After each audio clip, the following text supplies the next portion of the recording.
Welcome to the Single Mom Glow Up, the podcast where we're spilling all the tea on single motherhood, self care, and dating. I'm Bree, your host and fellow single mom navigating life, love, and everything in between. Wherever you are on your single mom journey, this is the place where you will find real stories, honest advice, and a community that just gets it. So, buckle up if you're driving, and if you're chilling, grab your favorite drink.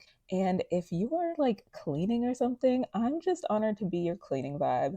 Let's dive in. Being independent as a single mom is not the flex that you think it is, darling. And I don't know if that's a hot take or not. In my opinion, it's not really that hot of a take, but I feel like if I posted that as a reel on Instagram or as a tweet or as a thread, it would blow up. Part of why you can't find me on those platforms anymore, because I don't know, I don't live for that anymore.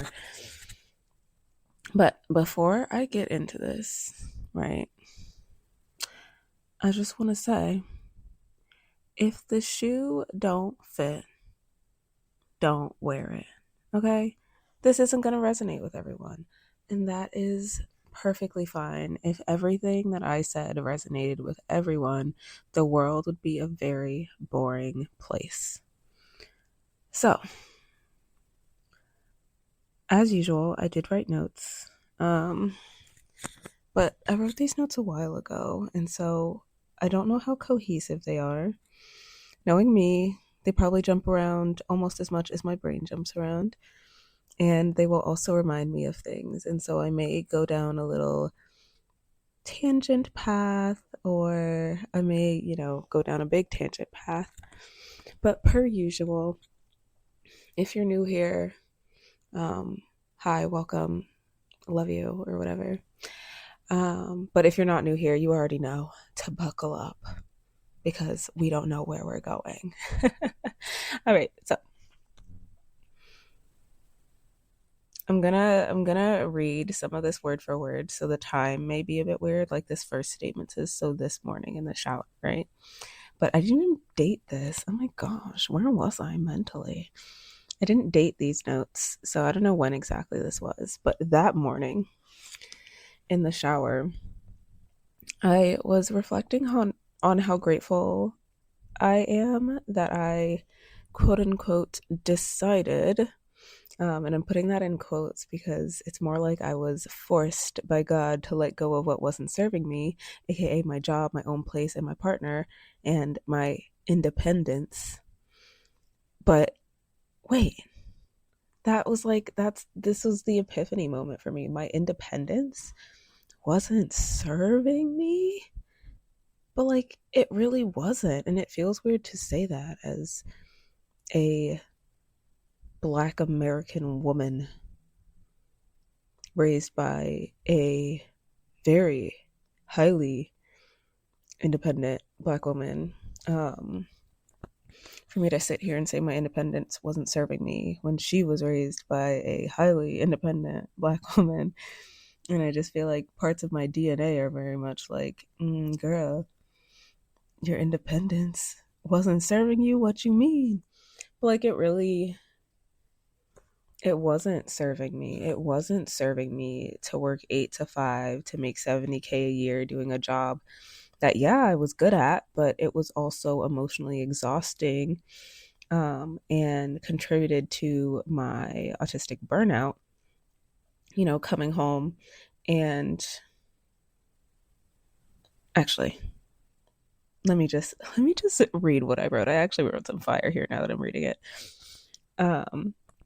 So yeah, it wasn't serving me to work 8 to 5 to make 70K a year doing a job that I was good at, but it emotionally exhausted me and contributed to my autistic burnout.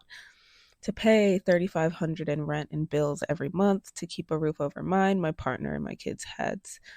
A roof of a 3-story, 4-bedroom, 4-bathroom townhouse that I could not keep clean or maintained, especially with my neurodivergent, out of sight, out of mind brain.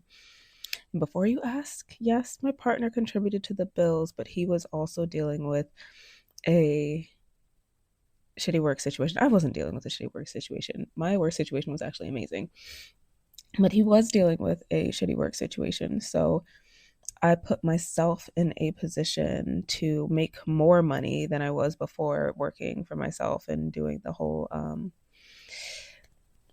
oh, like having a private practice and the ebbs and flows of that as a therapist. Um, yeah, so I put myself in a position to make more money and hold it down until his situation improved. And so, what my kids got was a burnt out, irritable version of me who basically angrily told them to eat, get ready for bed, get ready for school, and get in the car. There was no time or energy for relationship building. My daughter was constantly anxious, and my son became really close buddies with the assistant principal at his school. They're still close buddies now, but he actually hasn't been in their office. Well, now he has, but up until I wrote this, he hadn't been in that office the entire school year, which is really good. But yeah, I started having panic attacks and autistic shutdowns and meltdowns for the simplest things like picking up my kids or a slight change of plans or having a guest over. Like I literally remember um I remember my ex, hold on, my kids just got home. I'm going to pause. And even just now, right? Like I'll get back into the story, but quick tangent. Follow me along on this tangent journey. Um, the kids just got home from school. It's 4:23. Normally I post these in the morning, but I'm feeling whimsical. I'm just gonna post this whenever I'm done. um, so, my mom went to go get them from the bus stop, which is right down the street because I live with my mom. Um, and there's this, I'll get into this a bit more at the end, but it's better this way. Like, sure, I could be independent, right? I could go and my old boss literally offered me my old job. She's like, anytime. It's actually, the position is still open, so I could technically go and literally do the same exact thing. But she was like, I will make up a job for you if you just come back. So I could go back. I could do that. I could find my own place, get a nice, cute little like 2 bedroom or something like that somewhere and do it all on my own. I can. I'm capable of doing it. But the version of me that my children would get is less than they deserve. And so I would rather give up the concept or the idea or the appearance of independence, of being that single mom who's doing it all on her own and blah, blah, blah, blah, blah. I'd rather give that up and let my kids have a present version of me, a happy version of me, a loving version of me, a version of me that can fill up their cups with the overflow from my cup, so that they can get as close to being a, I don't even, it's so hard for me to describe it, but to just, to grow up well, to grow up with me being there. Their dad isn't there, right? The best thing I can do for them, if it means letting go of independence, is to just be there for them. And I'm blessed to have a family that allows me to do that because they help and support. I know not everybody has that. So I'm not sitting here and shaming the moms who can't do the pouring from the overflow. That's not what I'm here to do. Like, I still very much commend those of you who are doing it all on your own. I know it's not easy. I know someone who couldn't do it and died. Like, I commend you. I'm choosing otherwise because I can. Gosh, is that pretentious of me? That didn't. I feel like my tone just there could be misconstrued. There are many ways to do this. Is basically what I'm saying, and my way I know a lot of people receive shame or feel shame for doing things the way that I've been doing it. And I'm just here to say that that's not shameful. And I'm not saying that it's not shameful because it's not shameful that the other way is shameful. The independent, the hyper independent, whatever you want to call it, way is shameful. It's not. That's not shameful. I just know that the version of me that gives my children is not what I want for them. And so yeah, so let's get back on the regular path. I feel like I like jumped ahead there. That was a bit of a time jump because I feel like I said some of this at the end, but I don't know because I don't remember. So, what was the last thing that I said? I was talking about how I started having panic attacks and autistic shutdowns and meltdowns for the simplest things like picking up my kids or a slight change of plans or having a guest over. So, like, for example, this summer, I had the kids in two different camps on two opposite sides of this long road where I live. And I mean, technically it was close. Like, it was only like 15 minutes apart. But for my anxiety, which one did I drop off first? I would usually drop my daughter off first. She was at a new camp, and for some reason, so my son's camp was somewhere that he had gone to. It was a taekwondo camp, and so he had taken taekwondo there. I know them. It's a family owned business. They've been in business for a while. Like, it was cool. Like, I trusted them with him. Um, the other place was more like a county run place, where they have adults there, but they also hire a lot of teenagers, for their learning, their service, community service hours, and stuff like that. And I didn't know anyone there, and my daughter does not speak up for herself. She's very quiet. She's very, like, she comes off shy, but she's not necessarily shy. Um, it's like an outward shyness, but more so an inward, like, I'm describing it because I used to be that way too. It's not being shy. It's gosh, how do I other than just saying it's being autistic. It's like having an entire inner worlds that you're trying to reconcile with the outer world. So someone's trying to like have a conversation with you and you're taking in what they're saying, but you're also taking in literally everything else. And sometimes formulating words while that's going on just isn't a thing. Anyway, I was worried about her. I was worried that, they would have her doing things and pushing past her limits and she wouldn't say anything. She wouldn't not participate. She would just go with it. And I didn't want that for her. And I was terrified of it. And like literally one of the first days, she was like, yeah, they kept making me run and do all this stuff. And I almost threw up. And if you're like me, I should have given you a trigger warning. But that's that's like my biggest fear. I literally have a phobia of that, of just vomiting in general. And so that whole thing happened. And basically, anytime I went to drop her off or pick her up, I had this internal panic attack. Like, it wasn't on the outside, but it's like after dropping her off, sometimes I didn't have what's the word? The wherewithal, the fortitude to then drive all the way down the road to drop my son off too. And so I would have to like tap in and be like, yo, I'd reach out to my brother or my mom and be like, hey, can you, or actually my partner as well, stepped in sometimes when he was available to do so. Like, can you take them or can you pick them up? Right? This was happening every day this summer. Oh my gosh. It was a lot, right? So that was one thing. And then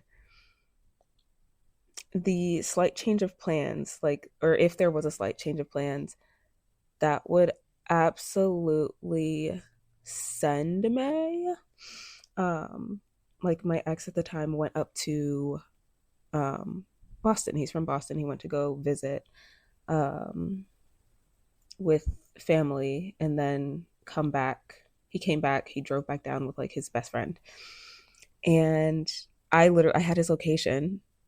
We had each other's location, and so I'm like watching him come down, driving down all day, right? And I'm mentally preparing um, after a few nights of him being gone and it just being me and the kids in this big house, and just sleeping by myself after I wasn't used to sleeping by myself.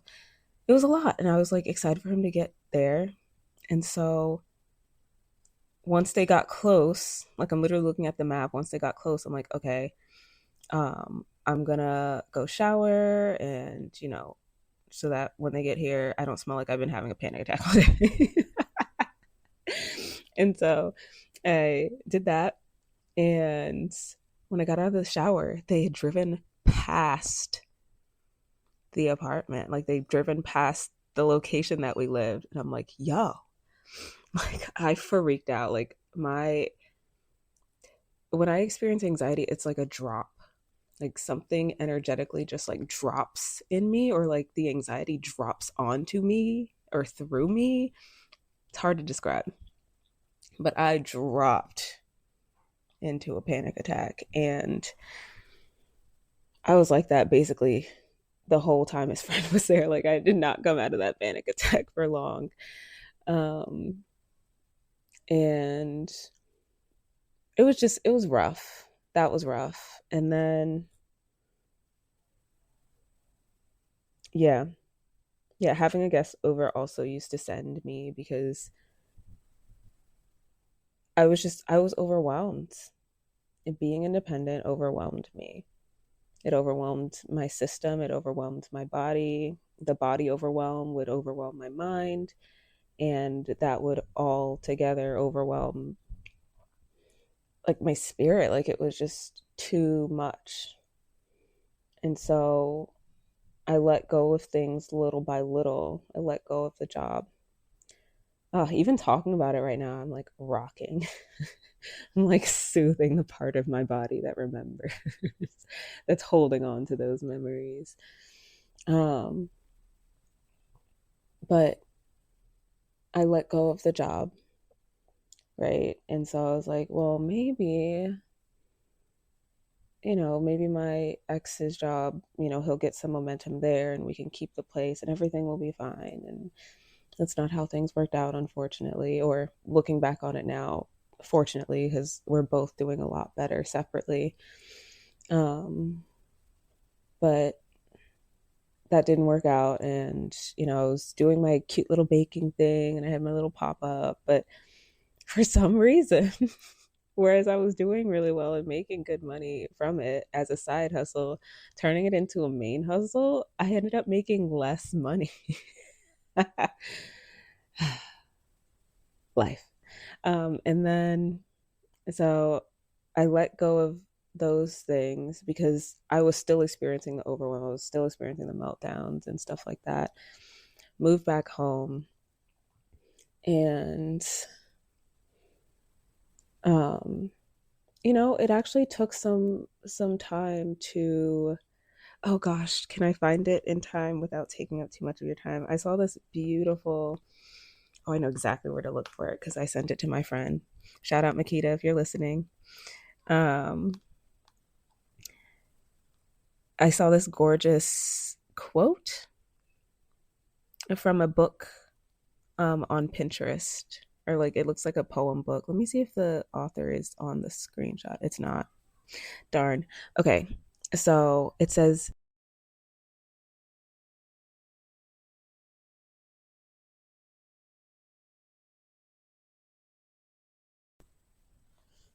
sorry about that. I thought the thing stopped recording. You can't expect to be immediately dry, warm, and comfortable, but you can do the little things. Take off the heavy clothing, turn on the coffee pot, wrap yourself in a blanket, one small thing at a time. And I sent that to her because, life is lifing for her. And that made me think of her when I saw it. But it also made me think of myself this summer, and this fall, where, or I guess last fall and last summer, now that it's spring and the year has started again. But that's what I was doing. I didn't realize it, that that's what I was doing. But things weren't all better immediately. It's been a very gradual, like, like that poem said, taking off the raincoat and just coming in from a rainstorm. I wasn't immediately dry. I had to do things to dry off. I had to do things to warm up. Um, and now I feel like I'm dry and I feel like I'm warm. But I've also learned not to be overly confident in things like that, because the Lord will quickly humble you sometimes if you take a step too far. But I do feel very.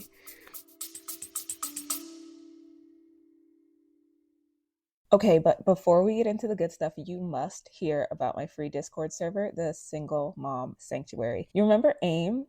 Discord is like that, and the Single Mom Sanctuary is a curated chat room full of single moms like you. No ads, no overstimulating, brain rotting, doom scrolling content where every 2 seconds someone's trying to sell you something. Okay? Just actual virtual connection with a community of single moms. Make it even better and join us. The link is in the description. So I will see you there. All right, back to the good stuff.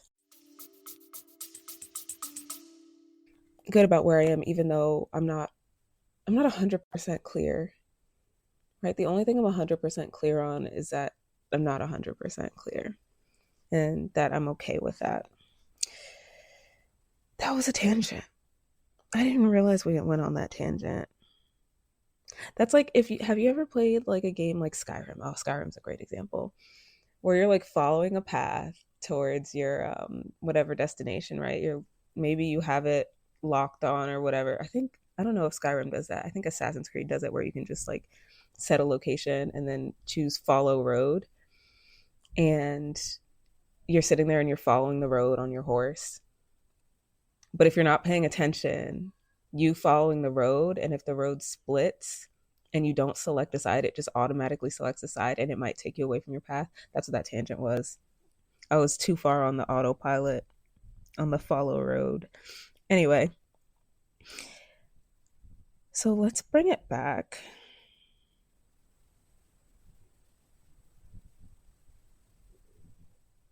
Yeah, so I already touched on that. I said eventually feeling like a failure after quitting my job and not having any will or desire to do the thing I spent 10 years and $60,000 studying and practicing, aka, psychology, counseling, therapy. My partner and I decided to move back with family, me with mine and him with his, and we broke up shortly after. And I'd finally reached a point in my life where, before all this, see what I mean about jumping around? Even my nose be jumping around. I had reached a point in my life where I felt independent, especially over those previous 2 years when I was in, the relationship with him and moved out and stuff. And just to have to let go of it all in a matter of months. In one summer, really. I was devastated at first, anyway. But once I had no choice but to take the leap and let go of independence, I actually landed somewhere soft. I landed back home with my family. My kids started to get better. My daughter barely deals with separation anxiety, and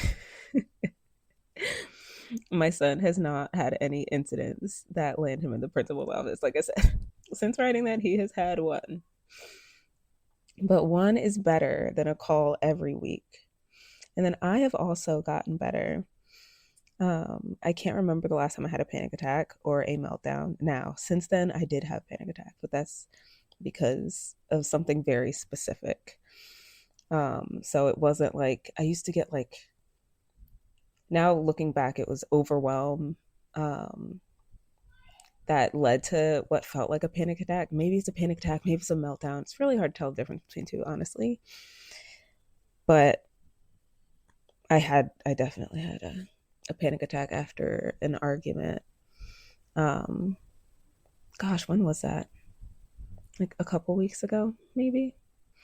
So, yeah. But since then, chilling. It's fine. Everything has been processed. We good. We Gucci, okay? But yeah, let me get back in here. Don't get me wrong, there was an uncomfortable transition. I spent all summer, fall, and much of winter waiting for myself to feel like myself again. As someone who always knew what I wanted, not knowing, excuse my French, and propsy if you know this reference, not knowing shit about fuck was very uncomfortable and scary. But I just held on to the important stuff: motherhood, self love, and gratitude. I could be dead. I could not have my kids. I could be co parenting with a really difficult person. I could still be stressed out of my mind. But I chose interdependence, letting my kids grow up in a home with grandparents and uncle, so I'm not a big grumpy ball of nerves all the time, so they don't have to spend their adulthood healing from the emotional trauma of being raised by an emotionally absent mother. Independence is just for the sake of claiming I can. It's not worth all of that for me, because I sure could go back to being a couples counselor and make six figures being miserable. Maybe someday. Maybe someday I can go back to that. I don't know. But right now, I like this pace. I like this place. And it's best for me and my kids. So that's all I wrote. Is it all I wrote? Oh, yeah. Yeah. I have another episode that I wrote as well.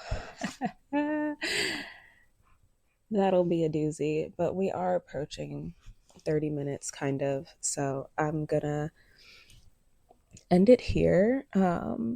Feel free to let me know your thoughts. Let me know your, um, you know, what's your relationship with independence versus interdependence? How do you view it as a single mom? Or honestly, I feel like this can be applied to non-single mom people. Like this could be applied to anyone. I feel like there's a lot of stigma against, at least in um American society, in this highly individualistic American society, there's a lot of stigma against living with family beyond a certain age, and there's a lot of push to become independent and live on your own and all of that stuff. And I, like I said, I'm not knocking it. I think for some people, it's good for them. It gives them this sense of freedom and this sense of space. And, they may be escaping a toxic environment and it may be exactly what they need. But to say that because that works for those people doesn't need to also be applied to those of us it doesn't work for.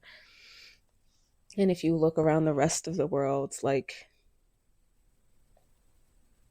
my situation isn't that like sure, I might be frowned upon for having kids and not being married, right? But being a 30-year-old single woman living with my parents wouldn't be that frowned. It would be expected, right? If I'm not married, like why would I move out? You know? And I'm not saying I necessarily fully subscribe to that either. I'm just saying there's options, and it's okay to find the option that works best for you. And I want to hear what you think as well. Um, I think in my outro, I say something about the Discord server. It is definitely still there. So if you want to join it, join it. I'm not in there. I've been feeling very, what's the word? Not antisocial, but just I've been keeping to myself and keeping to in-person interactions lately. I don't think that'll be forever, but I don't like online interaction right now. But feel free to join the group. There are some moms in there, so y'all can connect and hang out and stuff like that. And I'll be back. I'll be back eventually, most likely. But for now, I am hanging out with myself because that's just what I need right now. And so I hope you also find what you need right now, whether that's more independence, whether that is less independence, interdependence, online socializing, no online socializing. Life is real weird right now. Life in America is really real weird right now. And because of globalization, that makes life kind of everywhere weird right now. Fortunately, but unfortunately. So, like, take care of yourself, baby. If you resonated with anything shared today, join us in the Single Mom Sanctuary Discord server and immerse yourself in our amazing community of single moms. The link is in the description, and make sure to hit that follow button. Subscribe if you're watching me on YouTube so you do not miss future episodes where we'll dive even deeper into navigating single motherhood and glowing up in every area of life. See you in the next episode.